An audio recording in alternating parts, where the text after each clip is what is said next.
I used to work overnight security at a retirement home just outside a tiny Indiana town. The kind of place where the halls smelled faintly like bleach, coffee, and old books. Most nights were boring.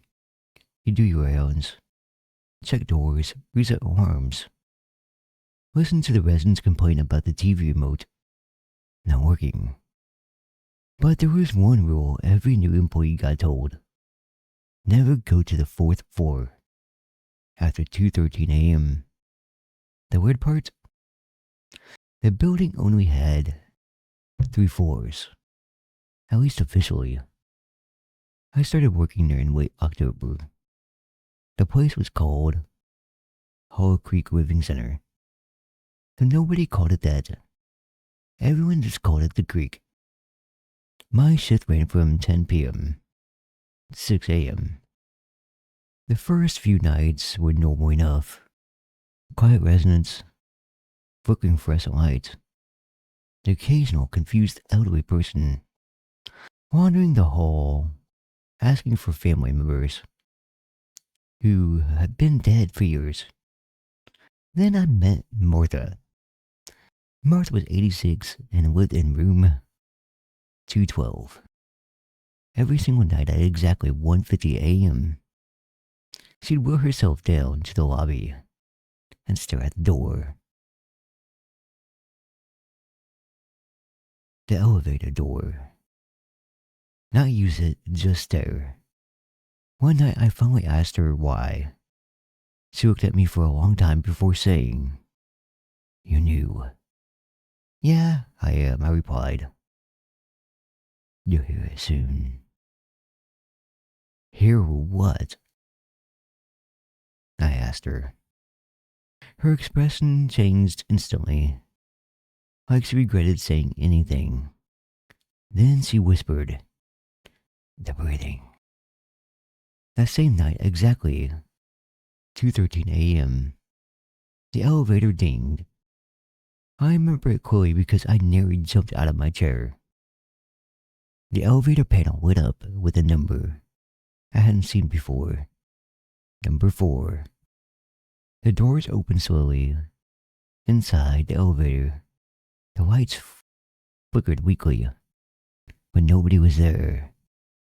I stared at the panel. Basement, level 1, level 2, level 3. No fourth floor button. Then the doors closed again. I told myself it was faulty wiring. Old building, weird system glitch. Still, I checked the security camera, and that's when I noticed something strange. There was a fourth floor camera feed at the very bottom of the monitor list. Cam 4, Hall East.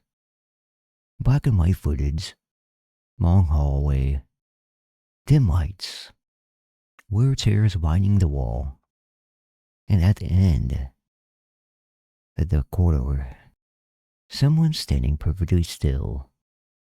Coming close to the monitor, the figure looked unnaturally tall, thin.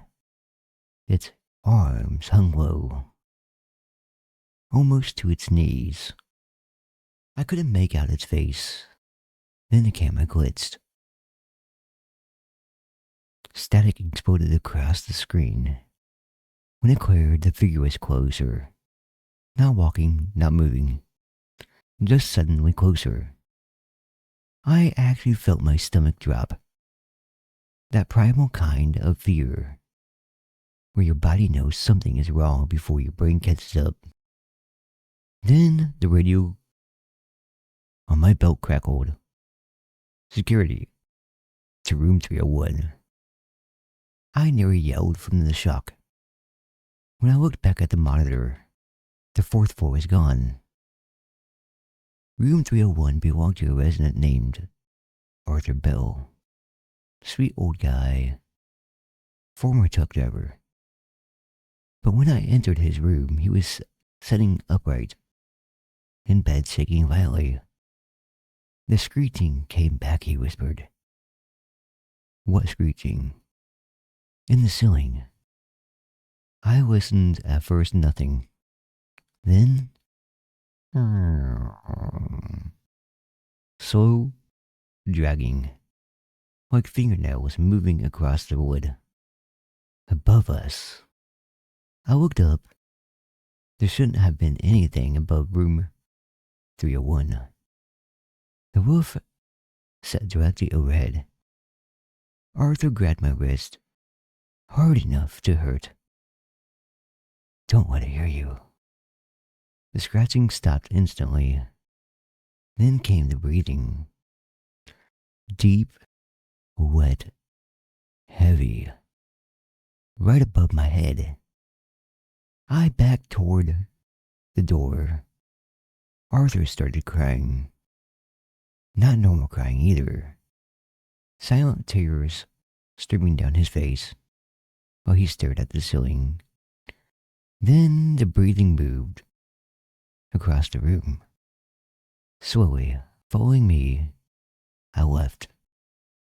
I'm not proud of it, but I left Arthur sitting there alone. The second I stepped into the hallway, the breathing stopped. The next morning, I asked the day manager about that fourth floor. She went pale immediately. There is no fourth floor. I saw the camera feed. No, you didn't. There will be a cam 4 monitor. No, there is not, she replied. She walked into the security office and stared at the monitors. Only 3 floors. No fourth floor feed. I felt insane. Then she quietly whispered, if the elevator opens at 2:13, don't get in. A week passed before it happened again. This time the power went out first. The entire building dropped into darkness, except for the red emergency lights.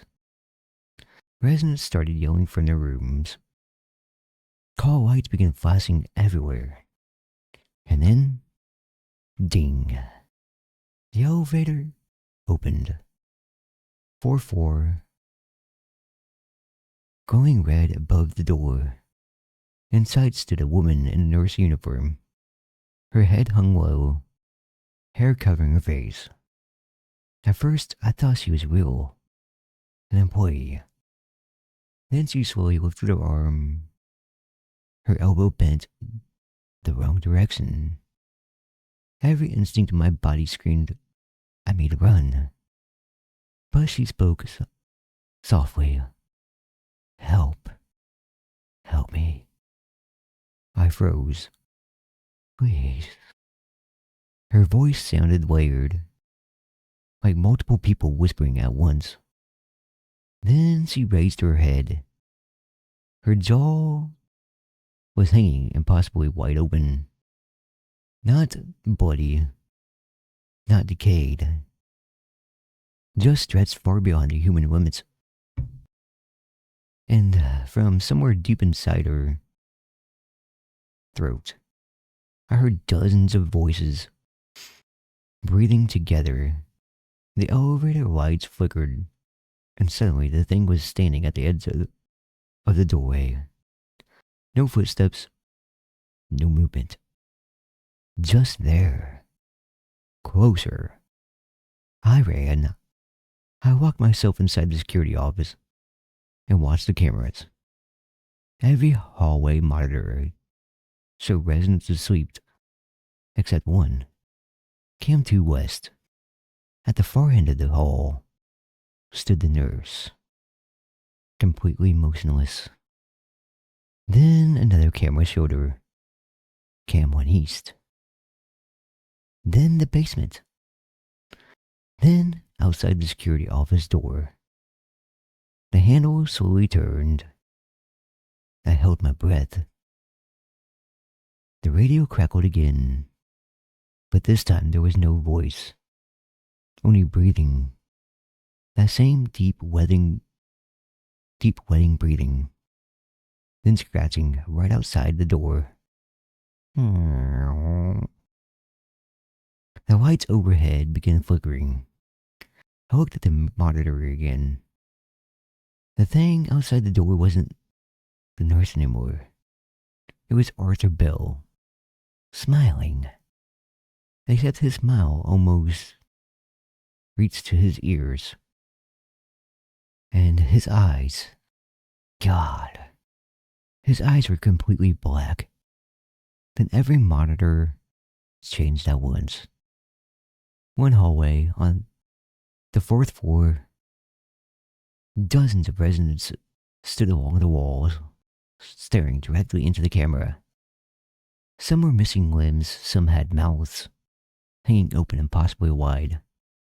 Some looked fused into wheelchairs, but all of them were staring.